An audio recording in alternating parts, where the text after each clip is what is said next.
Hello everyone, this is Al Spectra. Welcome back to the Land of Empires. And today I want to do a commentary over what I recorded about 2 weeks ago. And 2 weeks ago, I did a first impression on the new Season 7 heroes featuring Neptunarch, Leona, and Dorothy. However, this is actually the second time that I forgot to turn on my mic. And so now I have to commentate over the footage that I have captured, about 45 minutes of it.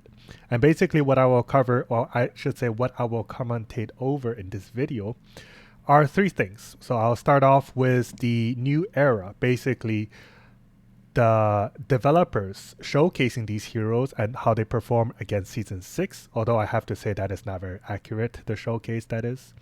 And then I will review some PvP footage, I believe. We will talk about that when we get there. And sorry if my throat sounds a little coarse because I have been recovering from a flu which I caught moving back from Boston to Texas. But let's get started. So I'm going to mute this video because I don't want to. I mean, it has no sound as you can see, but I'm just gonna kind of skip through it and we will keep this paused until I have footage that I want to go over, but I'm just going to skip through it. So I start by reviewing some of the stats and comparing the stats between Season 7 and Season 6. They're actually very similar. So we can see that Neptunarch has 451,000, 451% infantry attack and infantry defense. And that is actually very similar to the Season 6 hero stats. So stat-wise, these heroes are not particularly different. And now I want to go over the actual skills that they have.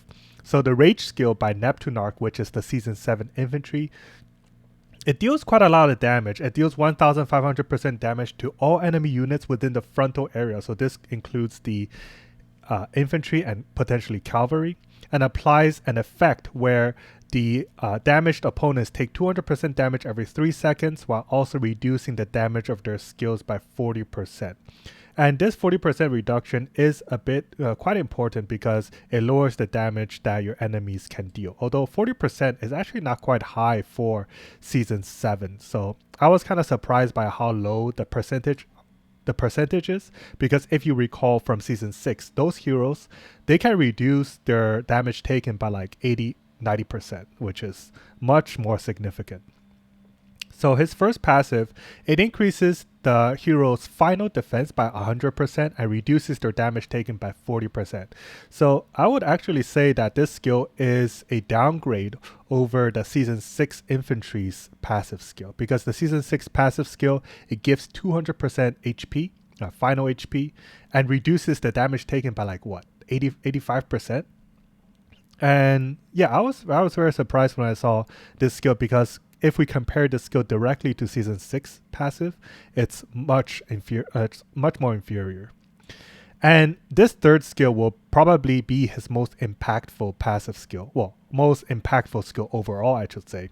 Because each time the unit releases a skill, which is probably referring to the Rage skill, it deals 900% damage to all enemy units. And we can't forget about all enemy units because this is really targeting the archer in particular, and to some degree also the cavalry, because in a lot of cases, direct damage that can punch through the infantry will deal much more significant damage to the back line, because the back line, especially the archer, they just simply do not have the resistance of the infantry, and 900% damage dealt to them is highly significant. So this is a good skill.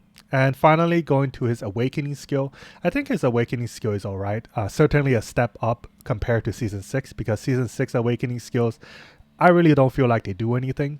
But this skill, it gives this infantry hero 15% damage dealt after the first 15 seconds. And that is, in terms of Awakening skills, fairly decent.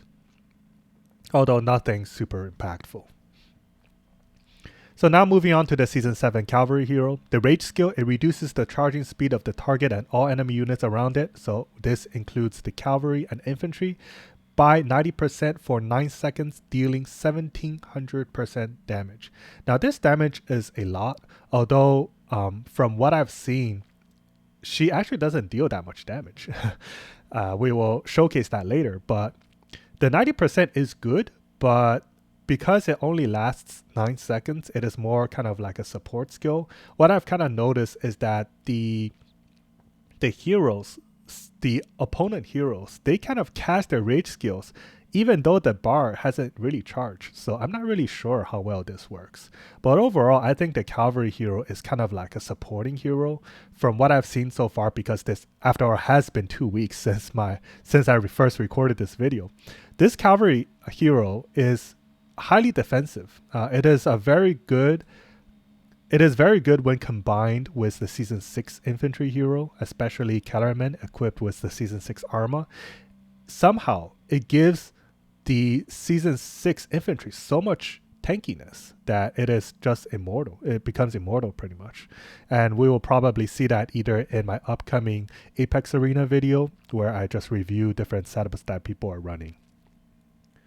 But moving on to the first passive skills, after 15 seconds, the cavalry and archer units will... So this is like kind of a support skill once again. So this kind of helps the archer, although a lot of the damage, a lot of the incoming damage from Season 6 will happen like the first 15 seconds. Although the Season 6 damage is kind of reduced by some of their own passives, it still deals a lot of damage to the archer. So this skill might not be all that useful in the context of Season 7, that is. I don't think it can really protect the Season 7 archer. This skill would have been much better if the 15-second was out of the picture. Like if this cavalry straight up gave 50% damage reduction and 25% damage dealt at the moment they entered the battle, it would have been much more interesting. But I mean, because it is a passive skill, as long as the archer can somehow survive past 15 seconds, then they will get a marginal buff. And the second passive skill, after 15 seconds, the damage caused by enemy troops is reduced by 50%. So I'm not too sure whether this skill is referring to the damage that is taken by the cavalry only, or something that is provided to all unit types. I think it is referring to the cavalry only. So this is a decent skill, but because I've noticed that the cavalry actually doesn't do that much damage, I'm not too sure how good of a skill it actually is. And finally, the passive skill is actually quite good for the Season 7 cavalry hero. So after 15 seconds, this hero gives the infantry 40% resistance. Oh, actually all ally damage taken from... But this is really referring to the infantry, because normal attacks, at least for now, it only hits the infantry until it dies. And after the infantry dies, no matter how much defense you have, really, the cavalry and archer will just simply melt. So this is mostly referring to the infantry. It gives a 40% boost, damage reduction taken by the infantry, which is a straight up improvement over the 30% that Quinn provides. And Quinn is a very powerful passive that people really like to use. So this hero, passive wise, is a step up from Quinn, which is a really good skill. And I can see this hero being used more often once their armor comes out. And finally, moving on to the archer. The archer's awakening skill deals 600% damage to all troops in a small area around the target, so probably referring to infantry and cavalry, and gives them an effect where they get a 30% increased damage taken and 500% reduced unit defense lasting for 12 seconds. Now the 12 seconds is a fairly long duration. I think, my question immediately after seeing this skill is whether this effect stacks. If the effect stacks, then 500% can easily become 1,000% or even 1,500%, given how quickly this hero can attack. And if it does become 1,500%, like if it does stack, then this archer hero, as long as it can be kept alive, then it will simply melt the infantry. Because simply based on how the damage dealt works, it is a multiplication of the defense and HP. So if your defense gets lowered to like 0, then your damage taken is multiplied by 10 or 20 fold, which is really incredible. So this hero's first passive is, after the troops release a rage skill, deal 1500% damage to the enemy cavalry and archer troops and reduces their charge value by 50%. Now this skill, it looks very, very powerful, but like I've seen Leona being played, and she's known to kind of just melt the infantry. She is actually not known to like really hurt the cavalry and archer as much. But I can see this skill having an effect when you kind of have a mirror scenario where you have Leona versus Leona. And if this Leona has higher stats than your opponent Leona, then you can potentially snipe their Leona before your Leona gets sniped and have your Leona melt their infantry. So this is like a potential area of play that I can see this skill being for. And finally, she has a buffing skill, a very important buffing skill, which quickens the interval between her rage skill usage. So this skill actually allows her to use her rage skill very quickly, about once every 5 seconds or so. And that is why her rage skill having a stacking effect may be so important. And finally, her awakening skill allows her to take 25% less damage from the enemy cavalry. Am I recording? Yes, I am. And this skill, I think it can be good in an Arma scenario because the archer, after all, they are vulnerable to the cavalry, not necessarily just from their rage skill usage, but also from their piercing skill. So as we know, the cavalry can attack the archer directly through some kind of sub skill. They can normal attack the archer directly, and this skill allows the archer to take less damage, 25% less damage from that kind of attack. Of course, it will cause 25% less damage from their rage skill as well. So this skill overall, I think it is a very good skill in the context of armaments. So this hero may be worth awakening. Although one thing we should note is that awakening Season 7 heroes will cost the same as Season 5 heroes. And that features the increased cost. I think it is 250 fragments more than the typical cost. So now we can look at I think I'll skip through most of the demonstration by the game itself, because one issue with these demonstrations is that the stats that they have provided these heroes is very low. Like, I think the stats are like 500% only. And this is really unrealistic because a lot of the players who like rush these heroes or really make the best use out of them have well over 1500% stats. And so, yeah, this is not really a fair comparison, because if we just take a look at, let's see if I show the stats here. Like, we can see from these demonstrations that the Season 7 heroes just completely dominate the Season 6. And we can kind of see that in this 3-on-3 fight. So what happens at the beginning is that the archer, Leona, will use her ultimate and kind of nothing happens. But this applies a very strong debuff. So once the kind of damage down effect runs out, so after 15 seconds, these heroes will take a lot of damage. And we can kind of see that happening in this battle. So the moment... So we can see that even though Leona has that, 17... I've kind of forgot, like 1600% damage to the backline archers, it didn't really affect the Season 6 archer all that much. But we can see that her ultimate, it dealt a lot of damage. I'm not too sure whether that damage was all like infantry or half infantry, half cavalry. But nevertheless, at least in their demo, we can see how low the stats are here. It is just not a very good practical scenario that they have laid out for us. So now let's kind of move on to the Arena of Legends, which is where I kind of had my first impression of how well the Season 7 heroes perform. And this was kind of my first taste of actually using Season 7 heroes. And interestingly, they are not as dominant when we put them in the same team, at least on first impressions. That might change in the future, but at least for now, I wasn't really able to get them to work on the same team. No matter what unit compositions I used, no matter what Titanos I use, of course, Titanos, apparently they still don't really have much of an impact since Season 5. But here, let me see what is going on. So I am going against Baddies. Of course, Baddie is a very strong player.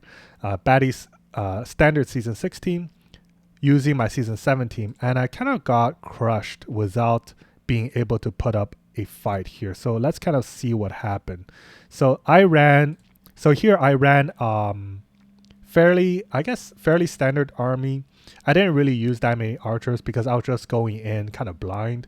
And his army was, I wouldn't say fairly standard for Season 6. It's actually a very bad composition for Season 6. He used quite a lot of archers, which is really not that useful for Season 6, and not a very high quantity of infantry.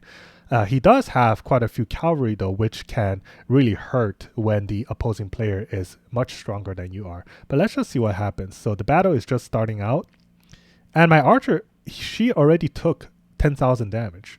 Which is not very good. So she's using her ultimate, and suddenly her HP just kind of melted. So she took, I'm guessing she took an additional 10,000 damage from the infantry, and here the cavalry is coming in to like sneak attack her. And this is kind of what I mentioned, where the archer's awakening skill might be useful because it can reduce this damage by 25%.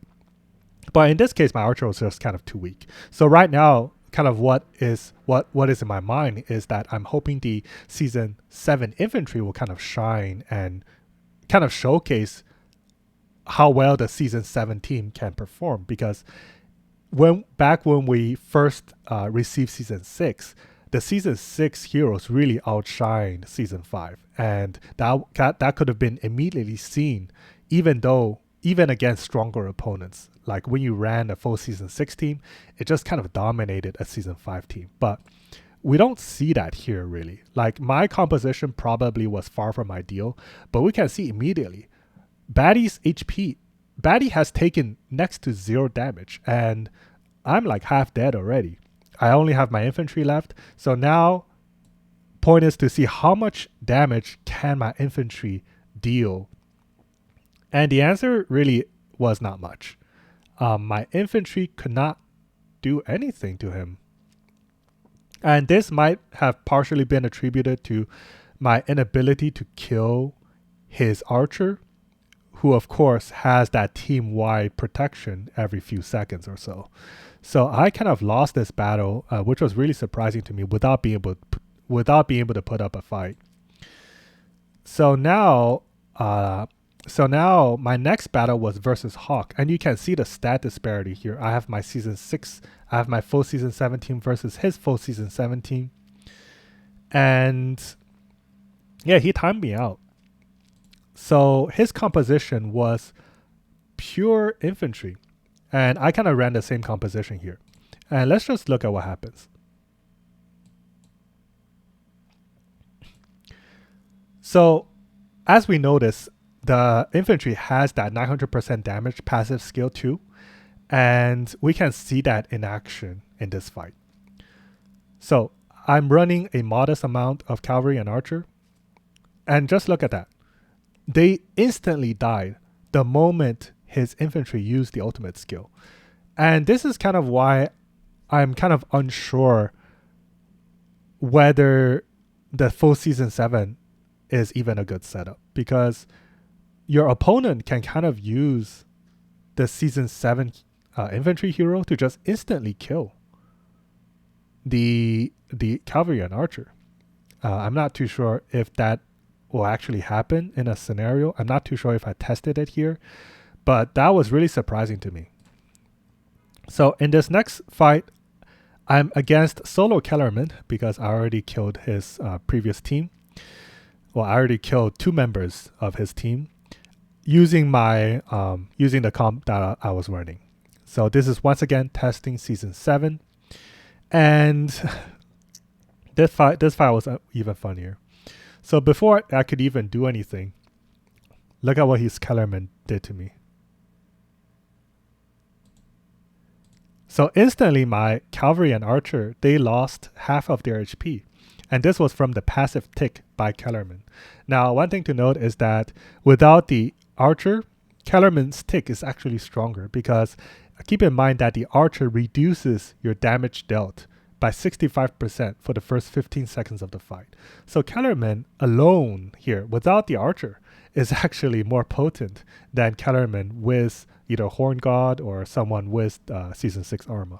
So that was really interesting. So although I tried my best here to, do something with Season 7, they just got straight up melted by Kellerman's passive skill within the first couple seconds. And let's see if anything interesting happened here. I guess not. Kellerman wasn't able to do much damage to my Neptune Arch because, of course, he isn't buffed by the Season 6 Archer. But that was a really disappointing outcome. Let's see. In this next fight, I go against... Who do I go against? Oh, I go against Darkness, who is much, much weaker than me. And he is running an interesting composition. He is running Neptune Arch with the Season 6 Cavalry. Or it doesn't matter if it's the Season 6 Cavalry or someone equipped with Season 6 Cavalry armor. It's the same thing. And just look at what happens in this battle. I'm running pretty much the cracked Season 6 setup. So in Season 6, this is the strongest defensive setup that you can run. It is fairly powerful for attack as well. And yeah, just look at what happens in this battle. Do I show the stats here? I should show the stats.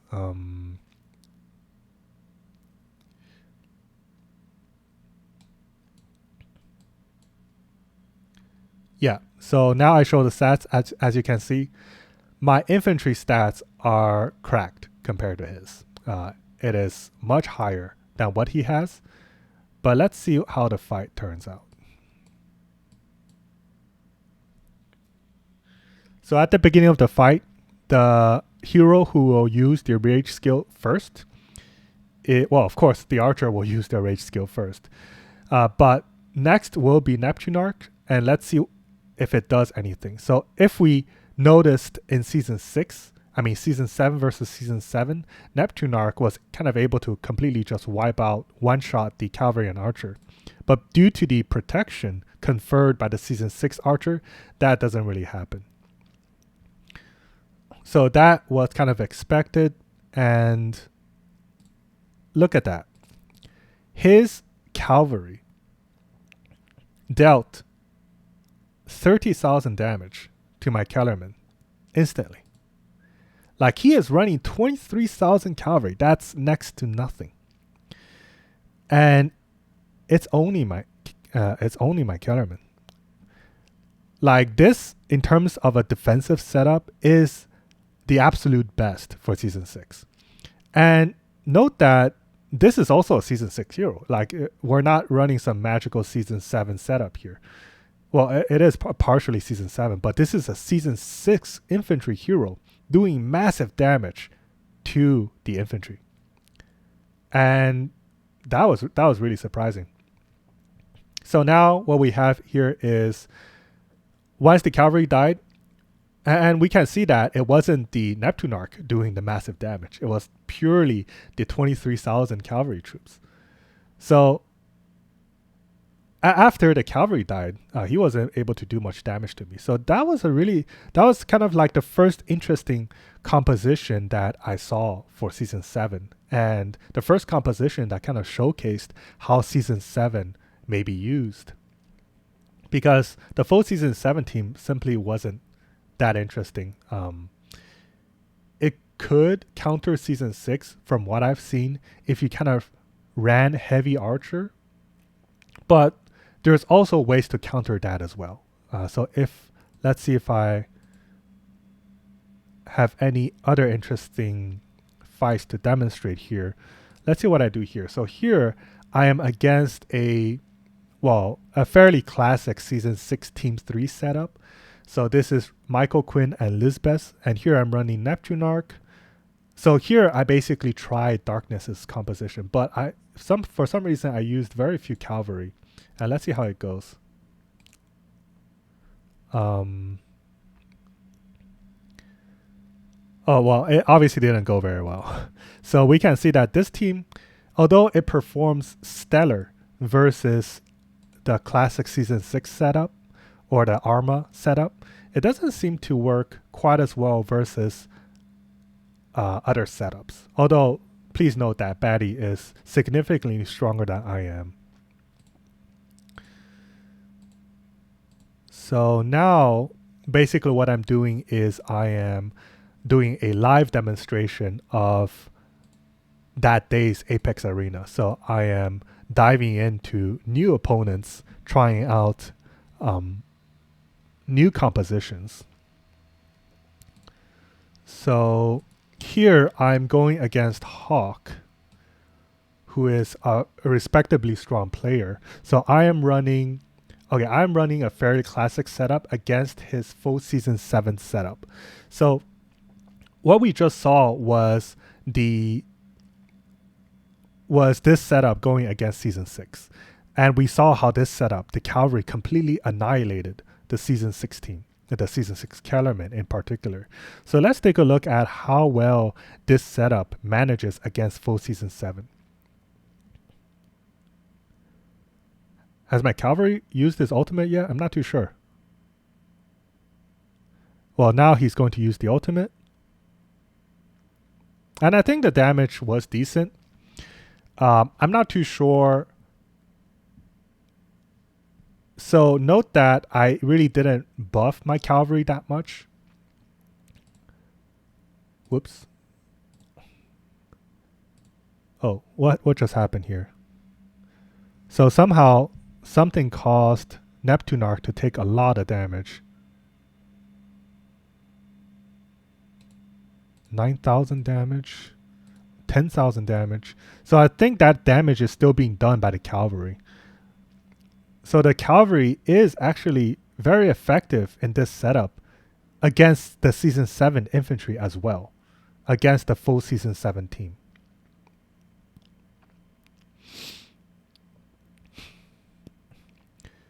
And we found that the only team where this setup gets countered by, at least in terms of defense, is Kellerman or Season 6 hero plus the Season 7 cavalry. And I'm not too sure whether I showcased that in this first impressions footage, but based on our findings so far, that is the only composition that this composition cannot really counter. Like, use Kellerman with Season 6, and Kellerman takes a lot of damage. But for some reason, if you ran Kellerman or the Season 6 hero with the Season 7 cavalry, it no longer takes much damage from the cavalry paired with Neptunarch. And this is kind of what makes Season 7 so much more confusing than the other seasons. Like, I suspect there's a lot of hidden conditions where damage is, like, various attacks become kind of piercing attacks. Attacks that ignores buffs, debuffs, damage downs, or even stat percentages. And that is kind of what I feel is starting to affect the game, affect combat more and more, especially with Season 6 and Season 7. Season 5, I didn't notice it as much, although there was this very weird combat mechanic where Michael didn't really follow his skill description. Instead of reducing the damage taken by 80%, I think that is what his awakening skill is. It reduced, 75%, I think. It actually reduced the damage taken by 90%. So I'm not too sure whether that is like affected by some kind of defensive piercing. I don't know. But that was kind of like the very first point of the game where the combat results, like what we observed in combat, did not match the skill descriptions at all. Like that was probably the first point. And now we're kind of seeing more and more of it, where combat is becoming much harder to understand. And I think it is attributed to a lot of hidden effects that is not present in the skill descriptions. So here, what I have is Neptune Arc plus the season 6 hero. And the season 6 hero actually failed to do much against Kellerman. And an interesting thing to observe here is that I'm missing my archer first and foremost. And as a result, my cavalry was not able to damage Kellerman that much. Let's see how much damage I dealt.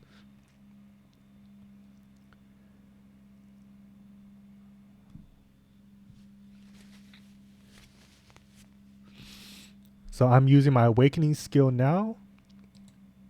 Okay, so I guess the damage was respectable because in this scenario, I didn't really buff my cavalry or run that many cavalry troops. Also my total army size was already reduced. So it did make sense that my cavalry could not deal much damage to Kellerman. So my cavalry died here. And once again, this fight, I'm against Luther, who is running a similar setup to what Hawk just run in his, I think, Team 3. And now I am kind of just trying to overexpress this composition. So I have a majority being cavalry, and let's see how much damage I'm able to deal to his Kellerman. Yeah, just a massive amount of damage. So this is the first interesting comp that kind of I discovered during my first impressions. And I'm actually not too sure whether I discovered the next interesting composition, which, as I mentioned earlier, is the Season 6 infantry combined with the Season 7 cavalry. And I'm actually not sure whether that composition, when used in defense, has any offensive counter. So if anyone can find a counter for that composition, please leave it in the comments below. And of course, I will always be on the lookout for these counters. And I think overall, my first impressions of Season 7 heroes is that awakening some of them seems important, but the combat mechanics so far are just super strange. They are much harder to understand compared to previous seasons, in particular before Season 6, because I think before Season 6, like even in Season 6, you kind of just ran the full team itself. And now that we have Season 7, even without Arma, Season 7 heroes are already very confusing. Like the team itself is actually not that, it does not appear to be that great when ran in unison. Like you don't seem to want to run full Season 7. But paired with Season 6, it seemed to really start to shine under certain scenarios. And one thing that I've also noticed is that like a full Season 7 team, they sometimes perform very poorly against like Season 5 teams even. Like Michael, Quinn, and Hanzo. I noticed that the Season 7 team kind of just straight up lost against that team, and that was very strange. But here I just showcase more fights where the cavalry completely dominates this particular setup, where you have this just infantry hero paired with, yeah. I think it's really interesting because we know that it counters the Season 6 infantry paired with the Season 6 cavalry, and it does not counter the Season 6 infantry paired with Season 7 cavalry. However, it appears to counter Season 7 infantry paired with Season 7 cavalry. So overall, I think it is very confusing, but at the same time, I think it can lead to some very interesting fights in the Apex arena as well as the Legends arena, because more variations in combat are always makes it more interesting, in my personal opinion. But one thing that they might want to fix is the setup where you have Kellerman, the Season 7 cavalry, and Season 6 Archer, because I'm actually not too sure whether there is a counter against that kind of defense. I've tried a few different variations even now, like as I am commentating over this footage, and I have not been able to find an effective counter against it because the Kellerman just refuses to die. So if anyone can find a counter to that, leave it in the comments below. And I think we are about to reach the end of this first impressions video. I think in about a month, we will receive the armor for these heroes. I'm actually kind of glad that they didn't release the armor immediately as they did for Season 6, because first of all, it is less pay to win. And second of all, it gives us more time to kind of understand how the heroes work before we dive into the crazy mess of armaments. So I hope everyone enjoyed this commentary over a previously recorded first impressions footage. I hope I never forget to turn on my mic again, and I'll see everyone in the next video.